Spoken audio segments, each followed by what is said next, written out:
এই ঘুষের টাকা, সুদের টাকা, চাঁদাবাজির টাকা আর সন্ত্রাসের টাকা, ডাকাতির টাকা, 1 লক্ষ টাকা মসজিদে দিলাম, 1 লক্ষ টাকা মাদ্রাসায় দিলাম। এবার মসজিদ কমিটি, মাদ্রাসা কমিটি আমারে ধরি সভাপতি আর সেক্রেটারি বানাইয়া দিল। ওরে বাবারে, এত বড় দানবীর! পাগল তুই, তুই পাগল, তোর 14 গোষ্ঠী পাগল। এই দানের 1 টাকার সওয়াবও তোর খাতায় জমা হবে না। কেন? এটা ইবাদত না, এটা ইবাদত না। এখন ইবাদত কয় কারে এইটা বুঝতে হবে। ইবাদত বলে যে কোনো সৎ কাজ আল্লাহর হুকুম পালনের উদ্দেশ্যে করা, এটার নাম ইবাদত। এটার নাম কি? আমার কথা কয় না, সবাই করতে হইব। আল্লাহর হুকুম পালন করার নাম ইবাদত। যদি কেউ কোনো সৎ কাজ করে আল্লাহর হুকুম পালনের উদ্দেশ্যে নয়, ইবাদত হবে। উদাহরণ, দৃষ্টান্ত, নামাজ ইবাদত কিনা? সূর্য উদয়ের সময় পড়লে ইবাদত হবে? সূর্য স্থির অবস্থায় পড়লে ইবাদত হবে? সূর্য অস্তে যাওয়ার সময় পড়লে ইবাদত হবে? মহিলারা মাসিক স্রাব অবস্থায় পড়লে ইবাদত হবে? কেন? এই সময়গুলোর মধ্যে নামাজ পড়ার আল্লাহর হুকুম নাই। ও বুঝাইতে পারছি নি? রোজা রাখা ইবাদত নি?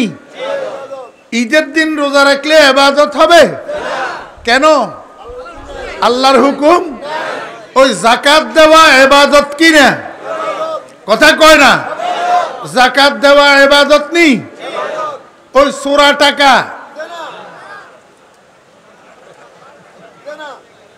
ডাকাতির টাকা, সন্ত্রাসের টাকা, চাঁদাবাজির টাকা, সুদের টাকা, ঘুষের টাকা পাহাড় পরিমাণ হইলেও যাকাত ফরজ হবে না।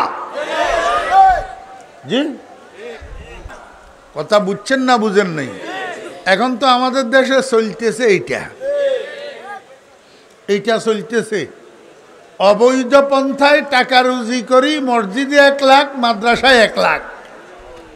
হেতে বিরাট দানবীর, হেতে বিরাট দানবীর, আসলে চোর।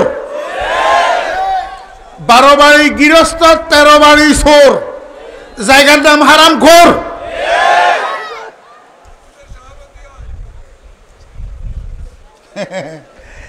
মনে কষ্ট গেলে মাফ করে দিয়ে। হ্যাঁ,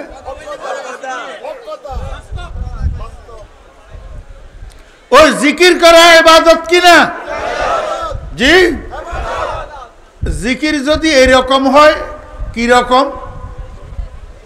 দিলের বাতি, আসল বাতি, জাহেরি বাতির কি দরকার? নিবেই দাও। বুঝেন নাই? দিলের বাতি, আসল বাতি, জাহেরি বাতির কি দরকার? বাতি নিবেই দাও। এইবার কয় দিলের পর্দা, আসল পর্দা, জাহেরি পর্দার কি দরকার? নারী আর পুরুষ একসাথ হইয়া যাও। বুঝে থাকলে বলুন, আলোতে না অন্ধকারে? আলো গোড়ার ডিমনি, বাতি তো আগেই নিবে দিছে।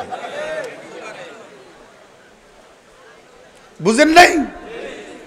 এখন অন্ধকারের ভিতর নারী পুরুষ একসাথ হইয়া এবার কয়, বলে বাবাই কয়